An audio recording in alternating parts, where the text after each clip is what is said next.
রাষ্ট্রপতির পদত্যাগ করলেন উপরাষ্ট্রপতি জগদীপ ধনখড়। রাষ্ট্রপতি দ্রৌপদী মুর্মুর কাছে পদত্যাগপত্র পাঠালেন জগদীপ ধনখড়। সরাসরি চলে যাব, আমার সঙ্গে আমার প্রতিনিধি মৈত্রেয়ী ভট্টাচার্য রয়েছে, কথা বলবো মৈত্রেয়ীর সঙ্গে। মৈত্রী রয়েছে। মৈত্রী, এখনো পর্যন্ত কি জানা যাচ্ছে?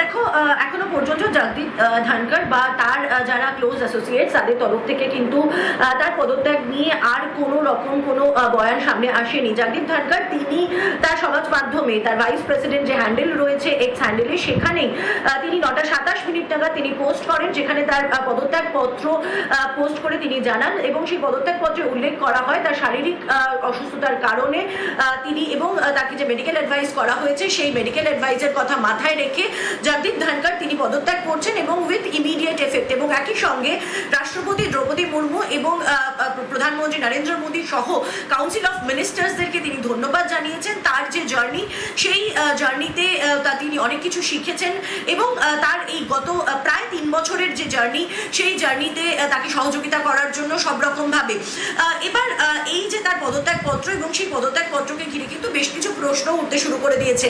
এটা ঠিক যে জগদীপ ধনখড় তিনি শারীরিকভাবে তিনি অসুস্থ ছিলেন। গত মার্চ মাসে, অর্থাৎ যখন বাজেট সেশন চলছে সেই সময় জগদীপ ধনখড় তিনি অসুস্থ হয়ে পড়েন, তাকে এইমস হাসপাতালে ভর্তি করা হয়। তার হার্টে কিছু সমস্যার জন্য তাকে স্টেন্টিং করতে হয় সেখানে। কিন্তু বাজেট সেশনের যে সেকেন্ড ভাগ, দ্বিতীয় পর্যায়ে জগদীপ ধনখড় তিনি আবার ফিরে এসেছিলেন। তিনি চেয়ারম্যানের উপরাষ্ট্রপতি হিসেবে তার যে দায়িত্ব, অর্থাৎ রাজ্যসভার চেয়ারম্যানের দায়িত্ব তিনি পালন করেন এবং সেশন কন্টিনিউ করেন।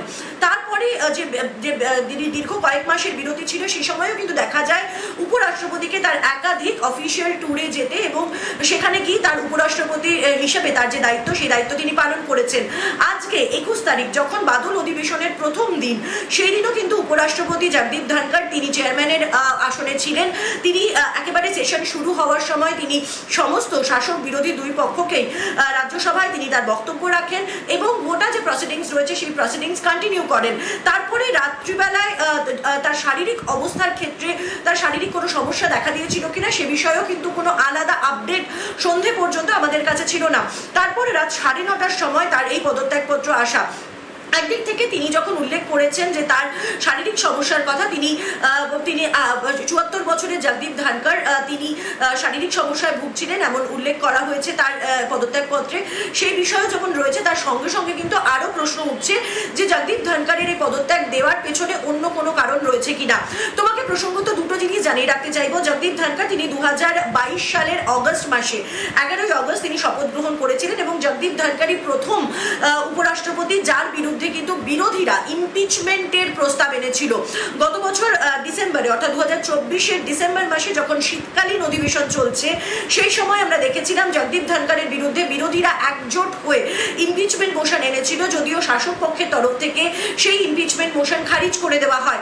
ফলে এত ঘাত প্রতিঘাতের মধ্যে দিয়ে উপরাষ্ট্রপতির গত প্রায় 3 বছরের জার্নি সেটা চলেছে এবং সেখানে তার এইভাবে প্রায় 3 বছর হওয়ার আগে একেবারে মিড টার্মে এভাবে পদত্যাগ করা, সেটা নিয়ে কিন্তু বেশ কিছু প্রশ্ন জাগছে। যদিও এখনো পর্যন্ত জগদীপ ধনখড় বা তার ক্লোজ এইডসের তরফ থেকে তার এই পদত্যাগ দেওয়া নিয়ে, যেটা তিনি তার পদত্যাগপত্রে জানিয়েছেন, তার বাইরে তার পদত্যাগ দেওয়া নিয়ে এখনো পর্যন্ত অন্য কোনো বক্তব্য প্রকাশ্যে আসেনি। তমশ্রী। বেশ মৈত্রী।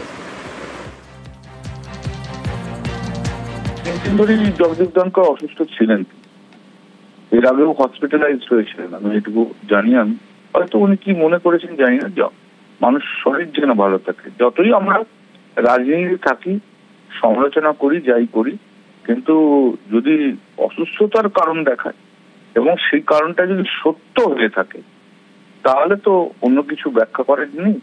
কিন্তু যদি সত্য না হয়ে থাকে তাহলে নিশ্চয়ই অনেক কিছু ব্যাখ্যা করার আছে।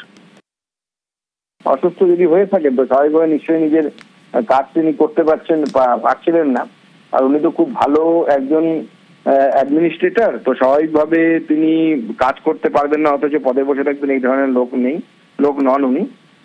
তো স্বাভাবিকভাবে সেই জন্য তিনি হয়তো ইস্তফা দিয়েছেন।